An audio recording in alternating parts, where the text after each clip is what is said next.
Hi, I'm Dr. Singhania from Singhania Clinic, and I'm going to talk to you about stress and what causes it. Remember, early childhood experiences, genes, and environment all matter. So stress is imbalance between the situation and the ability to cope with it. It is a biological response to something happening in the environment, and you may well know it as the fight and flight response. So there's a surge of adrenaline and cortisol hormones in the body, which then copes with whatever challenge or danger it is facing. However, it's not just biological, particularly in this day and age. We don't encounter ferocious tigers. It's the mind's perception.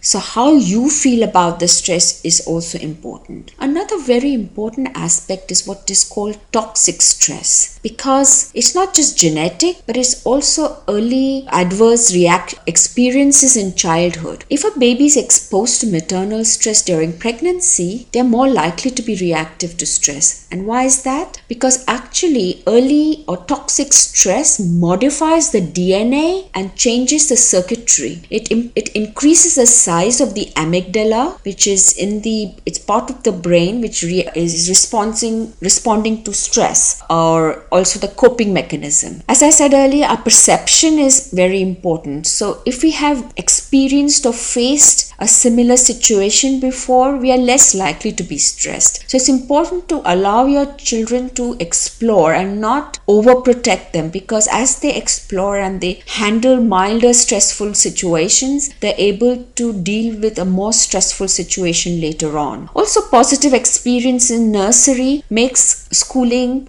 in middle and high school much more pleasant. So the memory of that stress is also important, because both are in the limbic system. That is, the memory of the stress and the coping ability to that stress are all in the limbic system. The most important factor is the buffering action of a calm and understanding adult. So there are certain stresses which cannot be dispelled. For example, someone's parent dying or an accident. And now this stress can become toxic stress if there is no adult who is understanding, calm, and is teaching the child to cope. So a calm family environment strongly limits the child's stress. What are the factors that can cause stress? In a child or teen, firstly is the temperament. There are some children who are more prone to stress, hyperreact to stressful environment. Any chronic physical illness, learning problems, language difficulties, social problems. Could be family factors like parental depression or anxiety, negative family environment, when there is poor parenting or there is child maltreatment. It may not be just beating, but shaming the child or shouting at the child unnecessarily. Of course, single parents, divorced parents, all these can give rise to